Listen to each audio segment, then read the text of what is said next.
Hello, नमस्कार. सर्वांना सुप्रभात.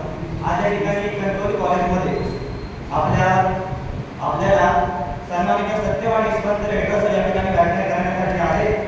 त्यांचं या ठिकाणी मी आमच्या कणकवली कॉलेजच्या वतीने मनपूर्वक त्यांचं मी अभिनंदन करतो.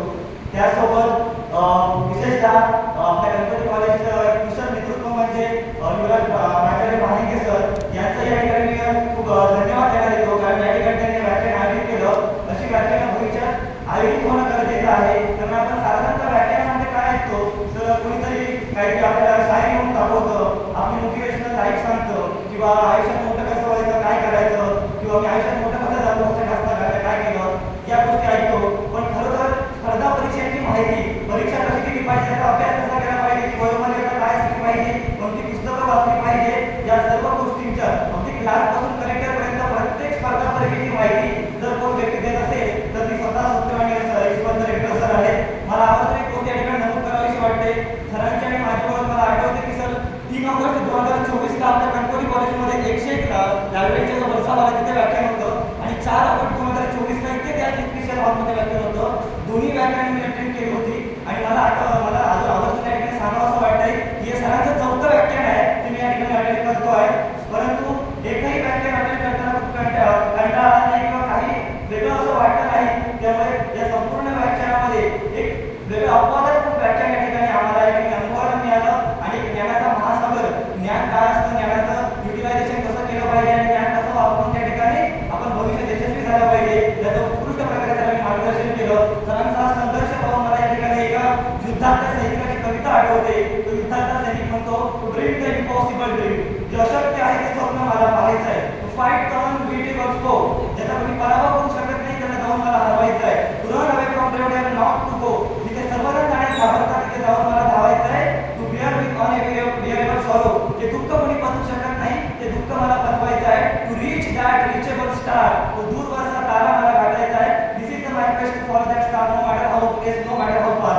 हीच माझी एक दुर्दम इच्छा आहे की दूरवरचा तारा गाठण्याची. मग कितीही पदरी निराशा पडो आणि कितीही दूरचा अंतर असो, माझ्या प्रतिज्ञेला फरक पडत नाही. To fight for right without question, without cause, मी माझ्या आयुष्यामध्ये किती अडचणी आले तर मी लढत राहील, माघार घेणार नाही. To beginning to the march to the head for heaven, because माझी नरकात जायची तयारी आहे, परंतु त्यासाठी कारण हे स्वर्गीय असलं पाहिजे असं तो युद्धातला सैनिक म्हणतो. खरंच सरांचं प्रत्येक कार्य हे अवर्णनीय आहे. सरांचं आपल्याला आवडून एक गोष्ट एक नमूद करावीशी वाटते की म्हणजे सरांनी जवळ 400 व्याख्यानांचा टप्पा पार केला आहे आणि या 400 व्याख्यानामध्ये कोणत्याही प्रवास न घेता 400 व्याख्यानं निःशुल्क पद्धतीने करणारा एकमेव व्यक्ती म्हणजे सत्यवाणी यशवंत रेडकर सर आहे.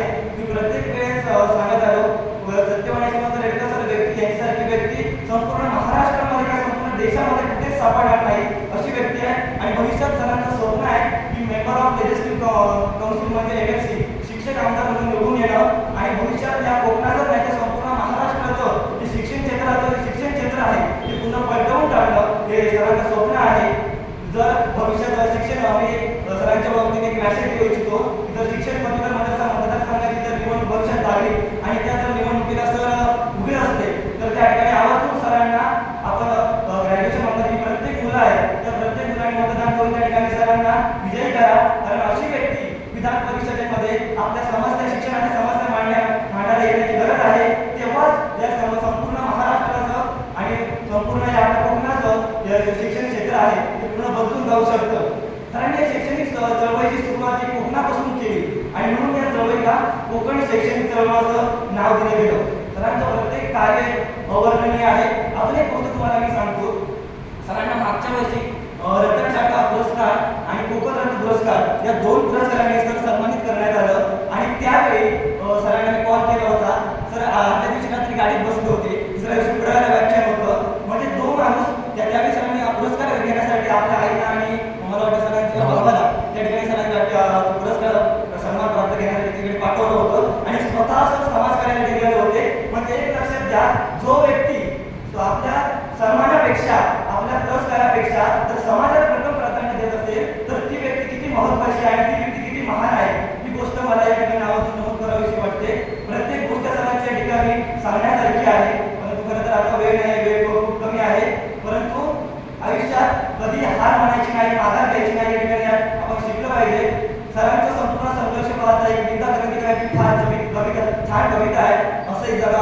क्रियेमध्ये आव्हानांचे लावून अंतर, नजर रोखून नजरेमध्ये आयुष्याला द्यावे उत्तर. नको गुलामी नक्षत्रांची, भीती आंधळ्या ताऱ्यांची, आयुष्याला भिडताना निश्चय करावी स्वप्नांची. असे जाणकी इच्छा ज्याची मार्ग द्यायला मिळती सत्तर, नजर रोखून नजरेमध्ये आयुष्याला द्यावे उत्तर. पाय असावे जमिनीवरती कवेतंबर घेताना, हसू असावे उठांवरती काळजी काढून देताना. संकटाचे थंकावणे सांगावे ये आता भिहत्तर, नजर रोखून नजरेमध्ये आयुष्याला द्यावे उत्तर. तरुण जावे असेही काही दुनियेतून या जाताना, गरीबर यावा जगात साऱ्या निरोप शेवट देताना. स्वर कठोर त्या काळाचाही क्षणभर व्हावा कातर कातर, नजर रोखून नजरेमध्ये आयुष्याला द्यावे उत्तर. नजर रोखून नजरेमध्ये आयुष्याला द्यावे उत्तर. या ठिकाणी सरांनी मला बोलण्याची संधी दिली. सरांचे आभार व्यक्त करतो आणि सरांना मी या ठिकाणी आवर्जून सांगू इच्छितो, आज जे तुम्ही मार्गदर्शन केला त्या मार्गदर्शनामधून भविष्यात याच कणकवली कॉलेजमधून, याच कणकवली कॉलेजच्या या समोर बसलेल्या प्रत्येक विद्यार्थ्यांमधून तुम्हाला एक ना एक अधिकारी समोर बसलेला दिसेल. कारण सर प्रत्येक वेळी सांगतात की आयुष्यात यशस्वी झालं पाहिजे. आपलं खरं यश काय असतं की ज्यावेळी आपले आई वडील, आता कोणत्याही कार्यक्रमाला आपण पाहतो की आई वडील आपल्या समोर कार्यक्रमामध्ये प्रेक्षक म्हणून बसतात, पण ज्या दिवशी आपले आई वडील स्टेजवर बसतील ना, ज्या दिवशी आपल्या आई वडिलांचा सन्मान केला जाईल ना, त्यावेळी आपण खऱ्या अर्थाने यशस्वी होतो. तो दिवस आपल्या आयुष्याचा सुवर्णक्षण असतो. म्हणून या क्षणासाठी मेहनत करावी लागते, कष्ट घ्यावे लागतात, हार्डवर्क करावं लागतं. पण हार्डवर्क हे राईट डिरेक्शनने करावं लागतं. म्हणजे हार्डवर्क मध्ये स्मार्ट वर्क म्हणतात. स्मार्ट वर्क म्हणजे काय असतं? Hard work in to right direction. योग्य दिशेने केलेली मेहनत, योग्य दिशेने केलेलं स्मार्ट वर्क. अभ्यासाला क्वांटिटीपेक्षा क्वालिटी महत्त्वाची असते. तुम्ही किती वेळ अभ्यास करता याच्यापेक्षा तुम्ही कमी वेळात किती अभ्यास करता आणि कोणत्या पद्धतीने करता हे जास्त महत्त्वाचं असतं आणि त्याच्यातून यशस्वी होता येतं. हे आपण सरांच्या संघर्षामधून पाहतो. जाता जाता एकच सांगतो, इस जन्म में जितने जुल्म नहीं उतने सहने की ताकत है, तानों के शोर में आकर सचन कहने की आदत है. मैं सागर से भी गहरा हूँ, जितने कंकड़ फेंकोगे हार जाऊंगा नहीं कभी, तुम मुझको कब तक रोकोगे, तुमको